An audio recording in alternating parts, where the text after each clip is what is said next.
কাজ শেষে বাড়ি ফিরতে দেরি হয়ে গেল। এলাকার এদিকটা শুনশান। দুই একটা কুকুর ব্যতীত অন্য কোনো জনপ্রাণীর দেখা নেই। হঠাৎ ফাঁক হয়ে গেল মাটি, পা জড়িয়ে টেনে নিয়ে গেল সেখান থেকে ওঠা একটা কিছু। কণ্ঠনালীতে চেপে বসল আধারে এগিয়ে আসা একটা হাত। শেষ অস্পষ্ট আর্তচিৎকারটি শুনতে পায়নি কেউ। কমবেশি অনেক ভৌতিক গল্প বা সিনেমায় এমন ঘটনার অবতারণা দেখা যায়। এইসব কাহিনীর কোনোটি মিছক বানানো গল্প, আবার কোনোটি সত্য ঘটনা অবলম্বনে তৈরি বলে দাবি অনেকের। এসবের পাশাপাশি দুনিয়াতে অভাব নেই ভুতুরে জায়গারও। বাংলাদেশেও কিছু কিছু স্থান নিয়ে প্রচলিত আছে গা ছমছম করা কাহিনীর। বাংলাদেশের এমনি কিছু ভুতুরে স্থান ও ঘটনা নিয়েই আজকের ভিডিও। তো চলুন শুরু করা যাক। চলন বিল। ভৌতিক স্থানের বিচারে শোনা যায় চলন বিলের কথা। বাংলাদেশের উত্তর পশ্চিমে অবস্থিত সবচেয়ে বড় বিল চলন বিল। নাটোর, সিরাজগঞ্জ ও পাবনা এই ৩ জেলা জুড়ে যার বিস্তৃতি। আমাদের এই ভুতুরে কাহিনীর মূলবিন্দু আপাতত সিরাজগঞ্জ, আরও ভেঙে বললে তাড়াশ উপজেলা। শোনা যায় চলন বিলের এই এলাকায় অনেক আগে একজন জমিদারের বাস ছিল। এই জমিদার অতি প্রাকৃত ক্ষমতার অধিকারী ছিলেন। একদিন রাতে হঠাৎ করে জমিদার মারা গেলে সেই রাতের ভেতরেই সেখানে রাতারাতি ৩টি মন্দির গড়ে ওঠে বলে শোনা যায়, যার একটি আবার পরদিনই নিজ থেকে ভেঙে পড়ে। এই ৩টি মন্দির ও মধ্যবর্তী বিলের এলাকা ভুতুড়ে বলে প্রচলিত। এছাড়াও চলন বিলে জিনের প্রভাব আছে বলেও বিশ্বাস প্রচলিত আছে। বিশেষ করে রাতের বেলা চলন বিল পাড়ি দিতে গিয়ে অনেকেই জিনের আছড়ের শিকার হয়েছেন বলে শোনা যায়। এমনকি অনেক পথিকও অশরীরীর উপস্থিতি আঁচ করতে পেরেছেন বলে জনশ্রুতি আছে। ফাইজ লেক। নয়নাভিরাম সৌন্দর্যের জন্য মানুষের কাছে এক আকর্ষণীয় নাম ফয়েজ লেক। তবে সৌন্দর্যের পাশাপাশি এর ভুতুরে গল্পগুলোর জন্য এর নাম ডাক আছে। এখানে সাদা ও কালো পোশাক পরিহিত দুজন রহস্যময় নারীর উপস্থিতি আছে বলে জানা যায়। কালো পোশাক পরিহিত নারীটি হুটহাট সন্ধ্যার সময় লেকের পাশে হান্টনরত মানুষের সামনে এসে ভয় দেখায়। সাদা পোশাক পরিহিতা নারীটি সেই তুলনায় বেশ ভালোই বলতে হয়, কেননা কালো পোশাক পরিহিতার মাধ্যমে বিপদে পড়তে যাওয়ার আগে সে মাঝে মাঝে মানুষকে সাবধান করে দিয়ে যায়। আসলে কি রহস্য লুকিয়ে আছে ওই পাহাড় ঘেরা এলাকায় তা কেউই জানে না। তবে ধারণা করা হয় জীবদশায় কালো পোশাক পরিহিতা নারীটি ভালো মানুষ ছিল না। লালবাগ কেল্লা। অন্যতম আকর্ষণীয় ও ঐতিহাসিক স্থাপনা হল লালবাগ কেল্লা, যা মুঘল আমলে নির্মিত হয়েছিল। লালবাগ কেল্লাও ভুতুরে স্থান হিসেবে পরিচিত। কেউ কেউ বলে লালবাগ কেল্লায় সুবেদার শায়েস্তা খাঁর কন্যা পরী বিবির আত্মাকে রাতের বেলা ঘুরতে দেখা যায়। আবার মাথাবিহীন উল্টো পায়ের ঘোড়াকেও নাকি মাঝে মাঝে দেখা যায়। সেখানকার স্থানীয় মসজিদে অনেক সময় রাত ৩টার সময় অনেকে এসে নামাজ পড়ে, যদিও ফজরের নামাজের আসল সময় ঋতুভেদে ৪:৩০ থেকে ৫টার আশেপাশে হয়। তাদের নামাজের শব্দ অনুসরণ করে সেখানে গেলে দেখা যায় কক্ষটি ফাঁকা। রাত্রিকালীন রক্ষীদের মতে তারা রাতে কেমন যেন অস্বস্তি অনুভব করেন সেখানে। লালবাগ কেল্লার আরেকটি ভুতুরে জিনিস হল এর তলদেশের একটি সুড়ঙ্গ। কথিত আছে এর ভেতরে কেউ একবার গেলে আর ফিরে আসে না। কেউ বলে সুড়ঙ্গটি এখান থেকে দিল্লি পর্যন্ত বিস্তৃত, আবার কারো মতে এটি টঙ্গী নদীতে গিয়ে পড়েছে। তবে প্রকৃতপক্ষে কেউই জানে এর গহীনে কী রহস্য লুকিয়ে আছে। ব্রিটিশ আমলে একবার একটি অনুসন্ধানী দল ২টি কুকুরের গলায় চেইন বেঁধে তাদের সুড়ঙ্গের ভেতরে পাঠায়। একটু পর চেইন ধরে টান দেয়া হলে চেইন দুটি ফেরত আসলেও কুকুরগুলোর নাম নিশানা পাওয়া যায়নি। এরপর কিছু হাতিও সেখানে পাঠানো হয়। বলা বাহুল্য সেগুলোরও কোনো হদিশ পাওয়া যায়নি। এই ঘটনার পর ব্রিটিশ সরকারের পক্ষ থেকে ওই সুড়ঙ্গ মুখ বন্ধ করে দেয়া হয়। সেই সুড়ঙ্গ আজও বন্ধ। কি লুকিয়ে আছে ওই বদ্ধ দরজার ওপারে তা এখনও মানুষের জানা নেই। তবে সব মিলিয়ে লালবাগ কেল্লা শুধু ইতিহাসেরই না, বরং রহস্যেরও আধার বটে। Dhaka airport road. ঢাকার অন্যতম পুরনো মহাসড়কগুলোর একটি এটি। এখানে গভীর রাতে অশরীরীর উপস্থিতি পাওয়া যায় বলে দাবি অনেকের। গাড়ি চালাতে চালাতে হঠাৎ করে চালক দেখেন সামনে রাস্তায় সাদা পোশাক পরিহিতা একজন নারীকে। নারীটি অবিশ্বাস্য গতিতে গাড়ির দিকে এগিয়ে আসে।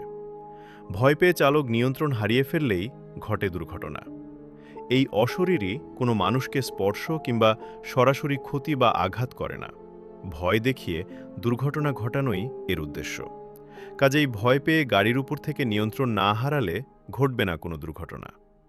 ধারণা করা হয় অনেক বছর আগে ওইখানে সড়ক দুর্ঘটনায় তার ও তার পরিবারের মৃত্যু হয়েছিল। বিধায় প্রতিশোধ নিতে সেও চায় মানুষ একইভাবে দুর্ঘটনায় মারা যাক। চলন্ত গাড়ির একাকী চালককেই গভীর রাতে ভয় দেখায় মেয়েটি। নিয়ন্ত্রণ হারিয়ে এখনও পর্যন্ত অনেক দুর্ঘটনা ও বেশ কিছু প্রাণহানি হয়েছে, আহত হয়েছে অনেকে। কারো মতে জসিমউদ্দিন ও বিমান অফিসের মধ্যবর্তী সড়ক এলাকায়, আবার অনেকের মতে নিকুঞ্জ ও বিমান অফিসের মধ্যবর্তী সড়ক এলাকায় দেখা পাওয়া যায় এই অশরীরীর। তবে দিনের বেলা সেখানে এর কোনো দেখা পাওয়া যায় না। পার্কি বিচ, চট্টগ্রাম। লম্বায় প্রায় 15 কিলোমিটার, 300 থেকে 350 ফিট চওড়া এবং 20 কিলোমিটার ঝাউবনযুক্ত এই সৈকতটি অত্যন্ত নয়নাভিরাম প্রাকৃতিক সৌন্দর্যের অধিকারী। এই অনিন্দ সুন্দর সমুদ্র সৈকতকে ঘিরেও প্রচলন আছে ভৌতিক কাহিনীর। প্রথমত, সেখানে কিছু এলাকায় অদ্ভুত পদশব্দ, চিৎকার ও ভুতুড়ে আওয়াজ শুনতে পাওয়া যায়। অনেক পর্যটক ও স্থানীয় ব্যক্তি কৌতূহলবশত অনুসরণ করে এসব শব্দের উৎস খুঁজে বের করবার চেষ্টা করলেও প্রকৃতপক্ষে কোনো উৎসই খুঁজে পাওয়া যায়নি। অনেক সময় মনে হয় শব্দগুলো পানির ভেতর থেকে আসছে, আবার কখনো সেটি পার্শ্ববর্তী বন থেকে আসছে বলে মনে হয়। শব্দগুলো যেন কৌতূহলী মানুষকে পানিতে টেনে নিয়ে যেতে চায়।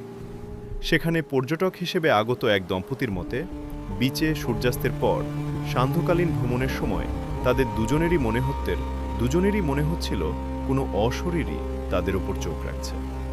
তাদের এই অনুভূতি তাদের থাকার স্থানে ফেরার আগ পর্যন্ত হয়েছে। এছাড়াও গভীর সাগরে নৌকাসহ এক বুড়ো নাবিকের দেখা মেলে। কখনো একজনের, আবার কখনো বা অনেককে তাদের নৌকা নিয়ে গভীর সাগরে যেতে দেখা যায়, কিন্তু প্রকৃতপক্ষে এরা কেউই মানুষ না।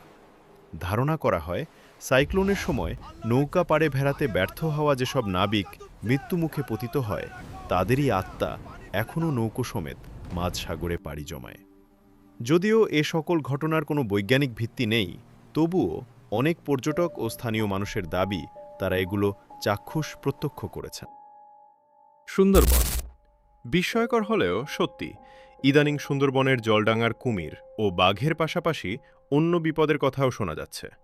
বাংলাদেশ ও ভারতের বিস্তীর্ণ এলাকা জুড়ে অবস্থিত সুন্দরবন ওয়ার্ল্ড হেরিটেজ হিসেবে স্বীকৃত। প্রকৃতিকে কাছ থেকে এক নজর দেখতে সেখানে গিয়েছিল একটি দল। এ দলেরই একজন আরেকজনকে গহীন বনে তার একটা ছবি তুলে দিতে বলে। ছবি তুলতে গিয়ে লোকটি চিৎকার করে অজ্ঞান হয়ে যায়। এই ঘটনার দুদিন পর একটি মেডিকেল কলেজ হাসপাতালে লোকটির হার্ট অ্যাটাকে মৃত্যু হয়। তোলা ছবিটি ডেভেলপ করার পরে যার ছবি তোলা হচ্ছিল, তার পেছনে সাদা রঙের আবছা নারীমূর্তি দেখা যায়। যদিও অনেকেই পুরো ঘটনাকে গুজব হিসেবে উড়িয়ে দিচ্ছেন এবং ওই ছবিটিকে ফটোশপের কারসাজি বলে অভিহিত করছেন।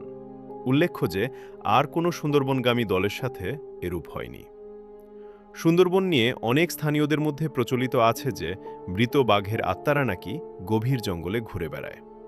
পৃথিবীর সর্ববৃহৎ ম্যানগ্রোভ বনকে ঘিরে প্রকৃতির পাশাপাশি অপ্রাকৃতিক কিছুর গল্পও জড়িয়ে গেছে এভাবে, যদিও এর সত্যাসত্য নিয়ে সন্দেহ আছে।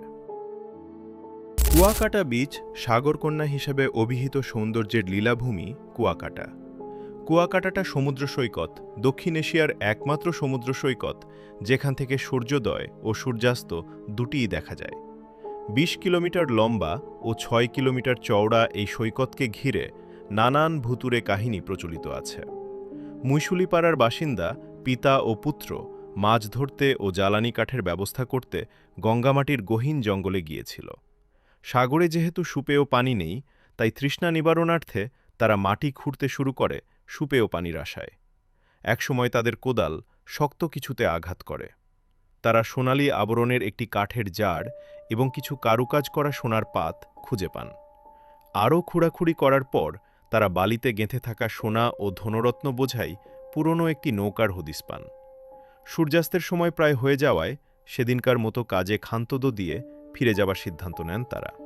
পরদিন ভোর সকালে এসে আবার কাজ করবেন ভেবে সেদিনের মতো তারা সেখান থেকে চলে যান। কিন্তু তাদের জীবনে আর কোনো নতুন সকাল আসেনি। ফেরার পথে রহস্যজনকভাবে মৃত্যু হয় পিতাপুত্রের।